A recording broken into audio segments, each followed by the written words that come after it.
Assalamualaikum warahmatullahi wabarakatuh.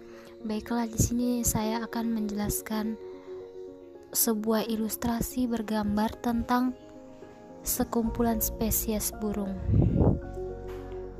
Dari video ini ada hampir 10.000 spesies burung yang dikenal di planet bumi ini.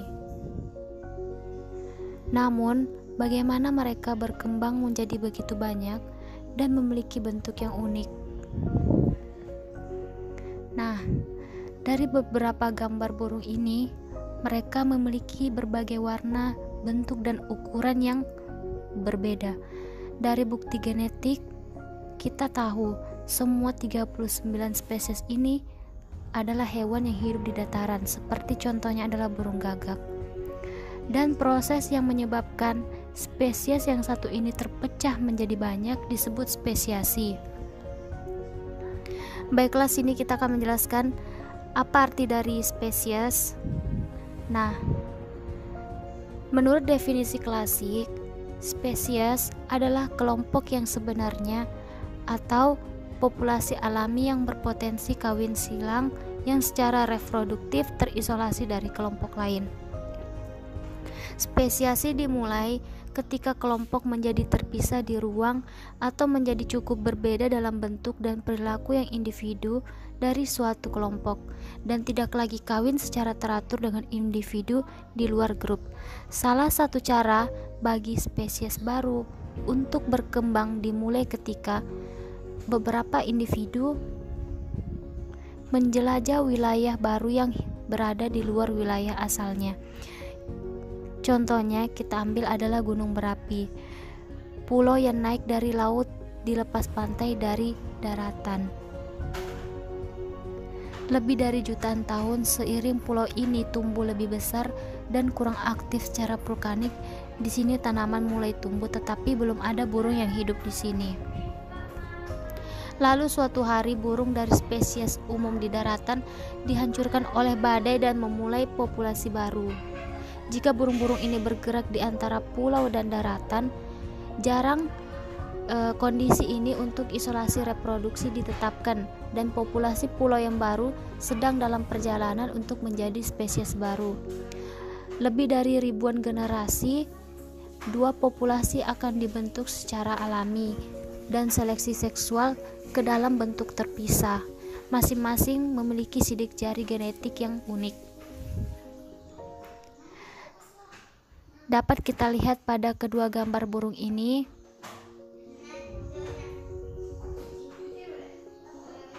Di sini kita lihat burung betina dan burung jantan.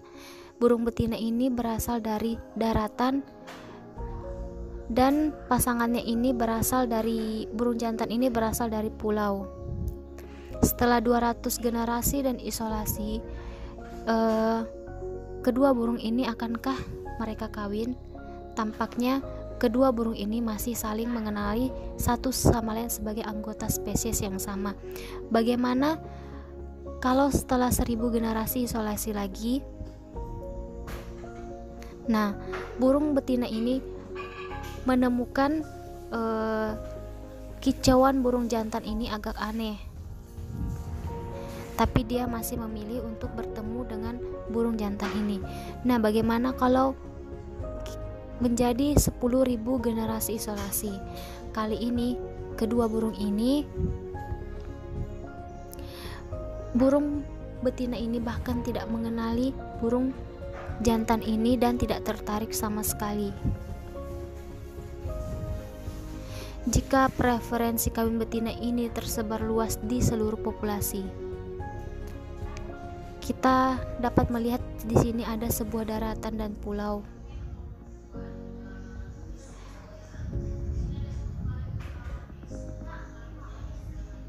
Di sini, di daratan dan pulau ini, ada sebuah burung yang hidup di suatu pulau dan sebuah spesies burung yang hidup di suatu daratan.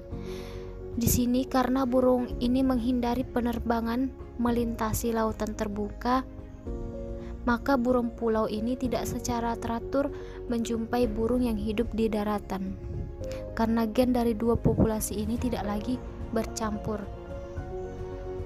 Dan perbedaan genetik ini terbagi menjadi dua populasi spesies yang berbeda. Jadi dalam praktiknya, para ilmuwan mengklasifikasikan spesies yang dipisahkan dalam ruang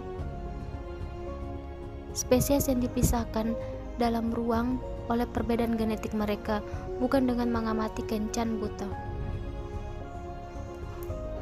Dapat kita lihat ada jenis spesiasi lain.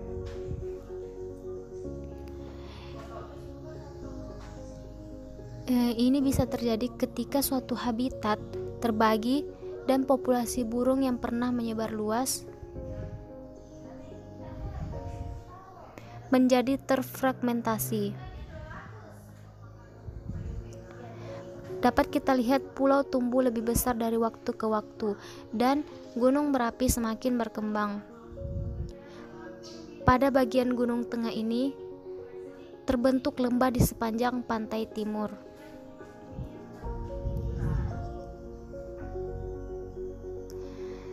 Burung-burung yang hidup di bagian timur ini memiliki sumber daya buah yang berlimpah dan hanya perlu satu induk untuk berhasil membesarkan anak-anaknya dan mengembangkan sistem perkawinan secara khusus. Burung jantan ini bersaing untuk mendapatkan pasangan dan untuk mendapatkan perhatian dan menampilkan perilaku mereka. Di satu sisi lembah, jantan berevolusi rumit.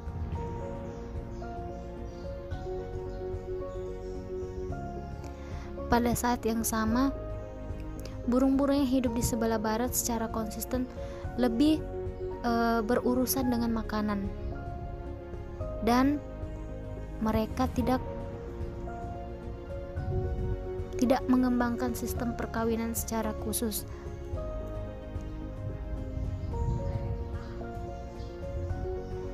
Seperti sebelumnya, di awal proses spesiasi, ketika burung timur dan burung barat ini bertemu, maka burung timur dan burung barat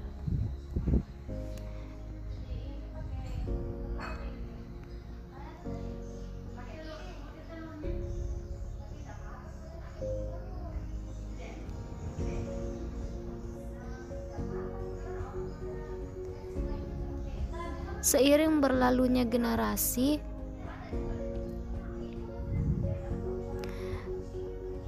burung jantan dan burung timur menjadi lebih terlihat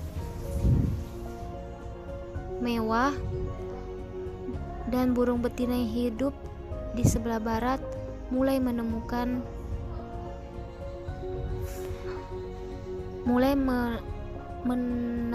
atau mengetahui kebiasaan burung jantan yang hidup di sebelah timur.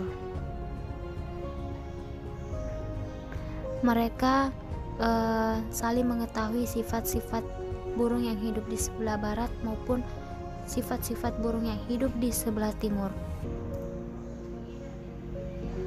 Bahkan setelah 10.000 generasi isolasi geografis, beberapa burung betina yang hidup di sebelah barat terus menemukan pasangan burung jantan yang menarik. Pada tahap ini, telur yang dia taruh tidak layak karena populasi yang terpisah telah berevolusi terlalu banyak perbedaan genetik agar tidak kompatibel. Untuk meninjau dalam spesiesi semacam ini, hambatan geografis telah memecah habitat menjadi 3 fragmen dan masing-masing spesies hidup unik dan berevolusi. Bagaimana jika lereng barat daya terkikis menjadi semenanjung rendah? Apakah memungkinkan burung tenggara untuk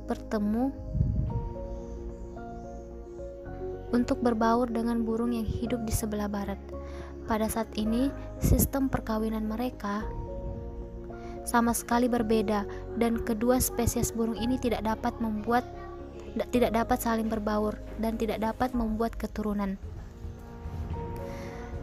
Namun sekarang spesies ini dapat hidup berdampingan, tetapi karena mereka tidak lagi berhasil kawin, maka tidak akan kembali. Jadi bagaimana 39 spesies burung cendrawasih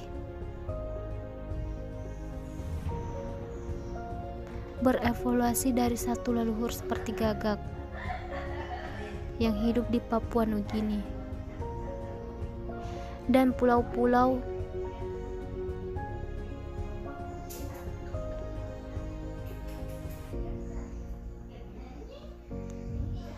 lebih dari ribuan generasi di Indonesia. Isolasi, seleksi alam, dan seksual telah mengubah populasi yang terfragmentasi menjadi area yang indah, spesies yang berwarna-warni. Di sini proses spesiasi sedang berlangsung dan membentuk organisme baru dan memiliki spesies yang unik luar biasa. Semua 10.000 spesies burung yang kita lihat ini berevolusi dari satu nenek moyang burung, dan ini berkat proses evolusi mendorong spesiasi. Bahwa di bumi ini adalah rumah bagi yang mengesankan untuk keanekaragaman hayati. Nah, baiklah, inilah yang dapat saya uraikan dan yang dapat saya jelaskan mengenai ilustrasi tentang sebuah spesies. Mohon maaf jika ada kesalahan. Wassalamualaikum warahmatullahi wabarakatuh.